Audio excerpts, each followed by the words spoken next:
Welcome to Project Management 101 series, second episode, How to Run a Project. Hi everyone, welcome back to my channel. Today's video is all about how to run a project. Now, just to set the scene, this isn't meant to replace professional certifications like PMP, Prince2, or Agile. If you're aiming for those, this video isn't the full training for you, though I might share a high-level look at them in future videos. What we're doing here is much simpler. This is for beginners, fresh grads, or anyone who's just stepping into project management and thinking, where do I even start? I'll walk you through how to run a project from scratch in plain language so you can feel confident taking those first steps.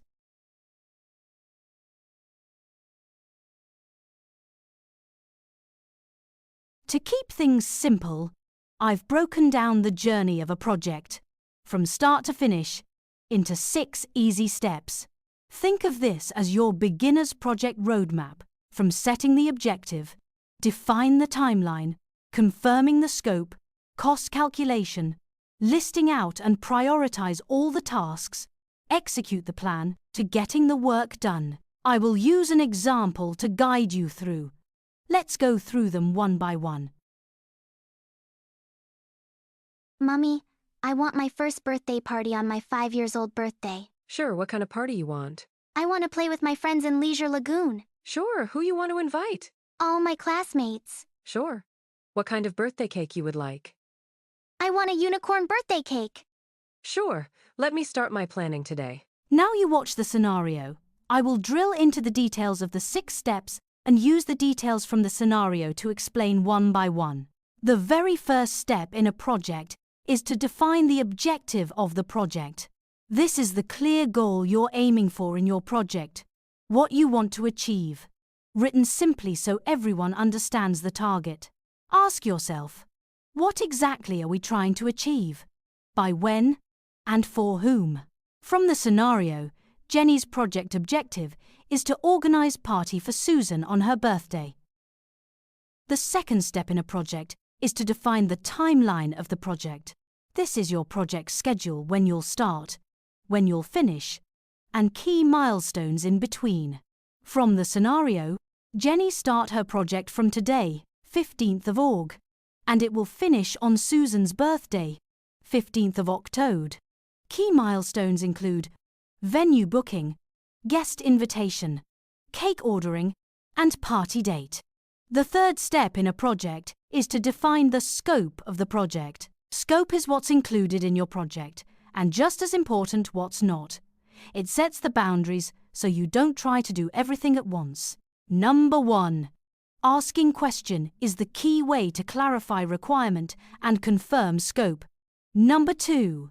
From the scenario, the scope of the project are: venue of the party, Leisure Lagoon, date of the party, Susan's birthday, 15th October, participants, Susan and her classmates, other requirement, and unicorn cake.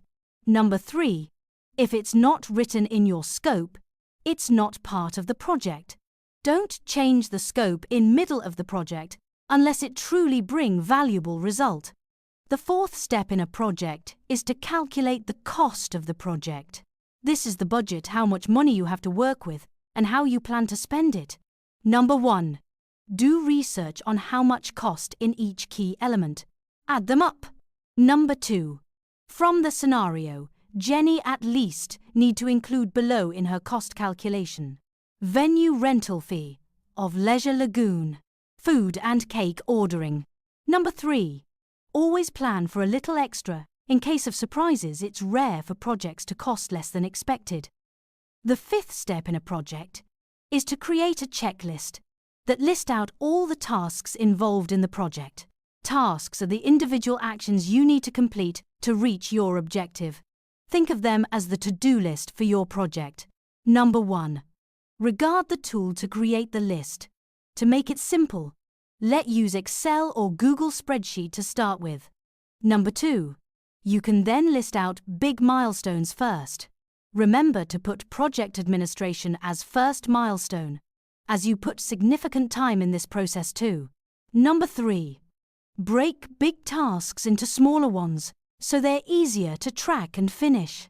Treat it as main task and subtask. Number 4. Assign start date and end date of each task.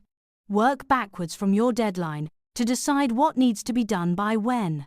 Number 5. Assign owner of each task if you have more than one resources for the project. Owner is the one that need to be responsible for the task, no matter if he is the one that actually doing or not.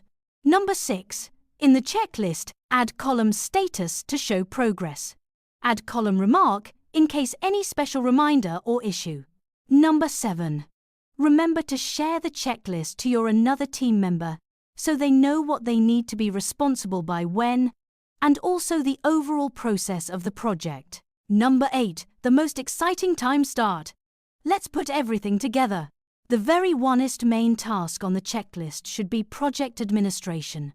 This is the same in all project.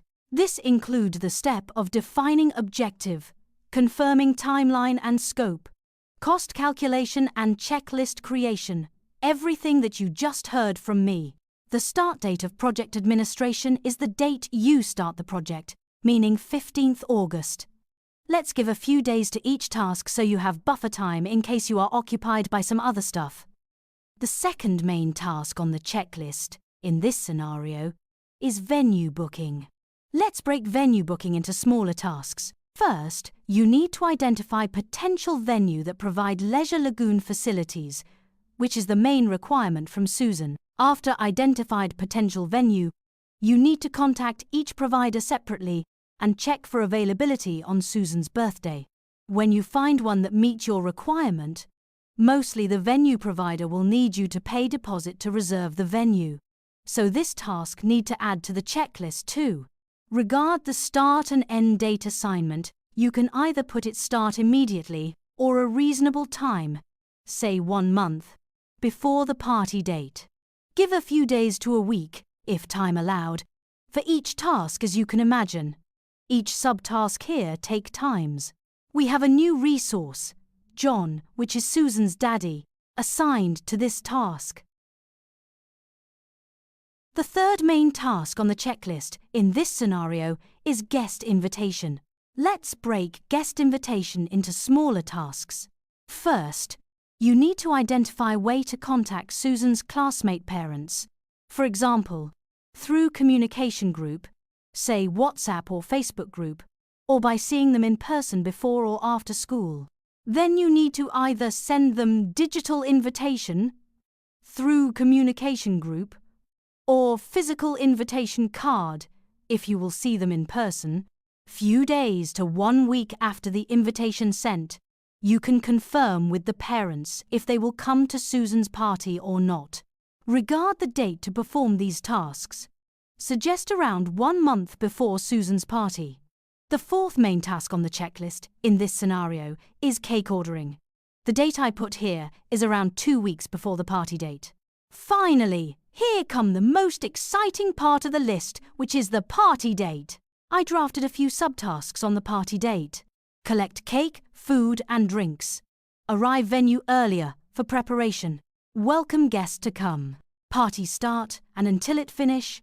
As you can see in the column of start and end date, I put time on it as well on party date.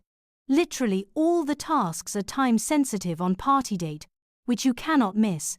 That's why you need to respect the time as well. Okay? After you drafted the checklist, you might have questions what to do first and what to do later. It's time to talk about prioritization. Prioritization is the process of arranging tasks, issues, or objectives in order of importance or urgency to ensure that the most critical items receive attention and resources first. Number 1. If in a situation where tasks need to done in certain order, you need to prioritize the predecessor task first. A predecessor is simply the task that comes before another task. It's the thing that must be done first, so the next step can begin. Number 2.